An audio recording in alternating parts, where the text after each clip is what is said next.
শরীরে একটা পুনপুন্যা ভাব আসছে আমার, মানে একটা ফিলিংস ভাইব তৈরি হয়েছে। That's Iran.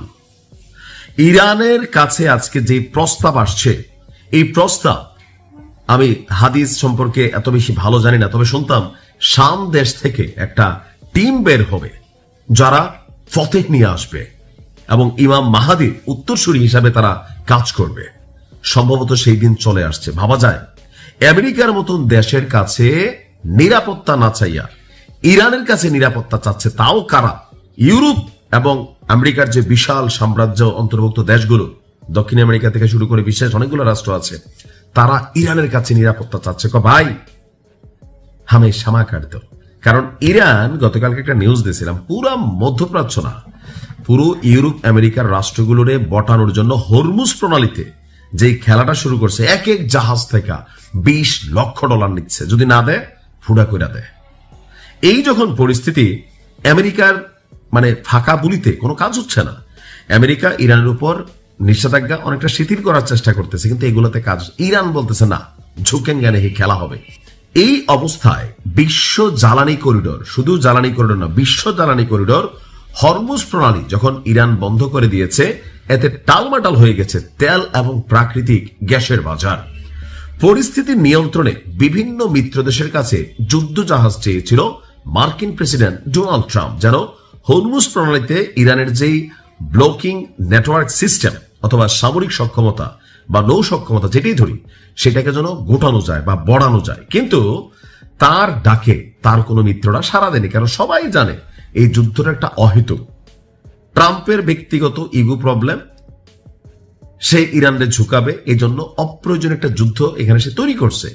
এখন কোন দেশ যখন তার ডাকে সাড়া দিল না, পরে নিরাপত্তা দেওয়ার আশ্বাস দিয়ে ওই সমুদ্র পথ দিয়ে জ্বালানিবাহী জাহাজ চালানোর আহ্বান দেয়, অর্থাৎ বলতেছে যে এদিক দিয়ে তোমরা যাও, যদি কোনো সমস্যা হয় আমি আছি, বাতিজা ট্রাম্প।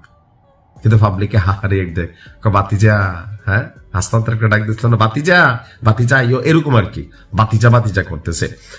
উল্টো আন্তর্জাতিক গণমাধ্যম রয়টার্স বলছে, ইরানের সঙ্গে আলোচনা করে বিভিন্ন দেশ নিজ নিজ জ্বালানি সংকট মোকাবেলার চেষ্টা করছে।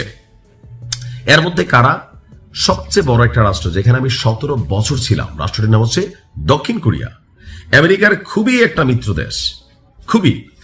দক্ষিণ কোরিয়ার আমেরিকা যে পরিমাণ ভাজে ভাই, যারা কোরিয়া থাকেন জানেন, বিশাল মার্কিন সামরিক ঘাঁটি, বিশাল সেনাবাহিনী, ওই যে কিম জং এর সাথে লাগাই দিয়া উত্তর কোরিয়া দেখেন পারমাণবিক ভাবে অভাবগ্রস্ত একটা দেশ, ডেভেলপ করছে। দক্ষিণ কোরিয়ার পারমাণবিক কোনো সক্ষমতা অর্জন করতে দেন আমেরিকা। তাদের পারমাণবিক এই সাবমেরিন, তাদের যুদ্ধ জাহাজ, মহড়া, এগুলা দিয়া দিয়া খিমরে বড়াই রাখে, আর বিনিময়ে কোরিয়া থেকে বিলিয়নস অফ ডলার তারা নিয়ে আনে। তো দক্ষিণ কোরিয়া কিন্তু এটা বুঝতে পারে। এখন দক্ষিণ কোরিয়ার পররাষ্ট্রমন্ত্রী চো হিউন, তিনি ইরানের সাথে যোগাযোগ করে বসছেন।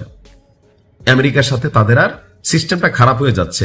এর মধ্যে একটা বিষয় আছে, দক্ষিণ কোরিয়া থেকে 8টা আকাশ প্রতিরক্ষা সিস্টেম সরাই নিয়ে এটা দিয়ে দিছে ইসরায়েলরে। এটা নিয়ে কোরিয়ার জনগণ ব্যাপক নাখোশ। তো এই পরিস্থিতিতে দক্ষিণ কোরিয়ার পররাষ্ট্রমন্ত্রী চো হিউন ইরানকে হরমুজ প্রণালীতে জাহাজ চলাচলের যে নিরাপত্তা, অর্থাৎ ইরানই এটা এই মুহূর্তে মেকশিওর করতেছে, তাদের কাছে অনুরোধ জানিয়েছে।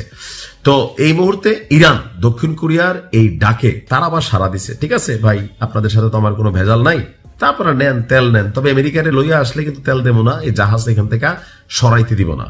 শুধুমাত্র দক্ষিণ কোরিয়া না, নাম প্রকাশে অনিচ্ছুক আরো কয়েকটি রাষ্ট্র এই একই কাজ করছে। সেই দিন বেশি দূরে নাই, অনেক কারণে আমেরিকাকে মানুষ ছেড়ে দিবে, ইরানের কাছে যাবে, রাশিয়ার কাছে যাবে, উত্তর কোরিয়ার কাছে যাবে, চীনের কাছে যাবে। ভালো থাকুন।